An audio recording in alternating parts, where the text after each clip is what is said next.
Bonjour Ayano. Bonjour. Ayano G, hein, Oui, je c'est ne me ça. trompe pas. Ayano Voilà, G. vous avez disparu de la scène musicale depuis un certain moment. Vous êtes Oh. revenu en 2006 avec un single. Et là, on a entendu dire que vous êtes là avec un album complet. Oui, effectivement, Ayano G, depuis un certain moment, je ne suis plus en Côte d'Ivoire, je vis en France. Je suis revenu ici en 2010 pardon, avec un single pour annoncer l'album qui s'appelle Miti, qui est sorti déjà sur toutes les plateformes de téléchargement en France et sur les supports disques aussi. D'accord. Avant, c'était un groupe. Pourquoi Ouais. maintenant Ayano évolue en solo? Euh, Ayano G. c'est une décision personnelle avec le groupe aussi. Tout le monde a décidé ensemble d'arrêter, d'évoluer en groupe parce que chacun avait ses ambitions personnelles. Et moi, j'ai décidé d'aller en Europe pour exceller mon art. Et depuis lors, je suis en France et ça se passe bien. D'accord. Parlons-nous de l'album en question. Oui. Comment est-ce que l'album se nomme et c'est composé de combien de titres? L'album est composé de 12 titres. Ça s'appelle Miti. Miti qui signifie homme noir en gouro. C'est un mélange de musique urbaine et musique folklorique. Donc, je garde toujours pied sur terre dans mes racines. Je chante en gouro, en français, en anglais, espagnol, en badjoula, bété. Alors, il y a eu plein de collaborations sur cet album-là, Miti. Ça a été sous la direction de M. Boni Niaoré, Papa Boni Niaoré, avec sa fille Dobé, Colin, et mixé par le technicien de David Guetta. Et l'album parle de quoi en général? L'album parle de l'homme noir, Miti.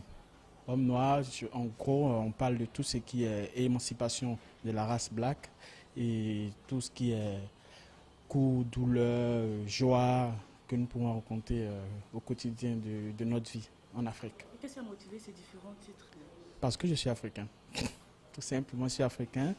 Je milite pour la cause africaine. Ça peut être pour une autre cause une autre fois, mais je suis un peu je vais dans tous les sens. Je fais de la variété. Donc, une manière de mettre au grand jour les mots que vivent les Africains. oui, c'est pas que des mots, comme je dis, c'est pas que des mots. Miti, par exemple, je demande aux Africains de se lever, de travailler. Je crois en l'homme noir. Je sais que c'est avec le travail que nous pouvons aller de l'avant. On peut avoir quelques-uns des titres qui sont sur l'album. Nous avons It's My Life qui est un titre promo en ce moment. It's My Life. Il y a Miti, il y a Arrêtons qui parle de la réconciliation en Côte d'Ivoire. Il y a Makebaga, c'est une reprise de Pata Pata de Mira Makeba avec ma sauce à moi, plus le Zoulou derrière. Nous avons Nyambeni, nous avons Bali. Il y a pas mal de titres. Vous avez dit d'entrée de jeu que l'album était disponible déjà, je crois, à Paris. Justement, à Paris, en disque, support numérique, support disque, et sur toutes les plateformes de téléchargement. Donc, on peut accéder au téléchargement partout dans le monde où on se trouve avec une connexion Internet. Ça fait un bon bout de temps que vous n'étiez pas en Côte d'Ivoire. Oui. Vous êtes de retour. Qu'est-ce que vos fans doivent attendre? Leur dit que j'étais certes loin, mais près d'eux. J'écoutais parce que tout le monde, j'entendais des gens parler avec ma communication qui me rendait compte à chaque fois que on t'attend. Et aujourd'hui, je suis là, je leur propose un album de 12 titres. Ayano G est de retour avec Miti. Je vous invite à déguster cet album sans modération. D'accord, l'album arrive ici quand? Là, nous sommes en pourparlers, c'est pour très très très bientôt. Nous sommes en train de discuter avec les maisons de distribution qui sont sur place en ce moment.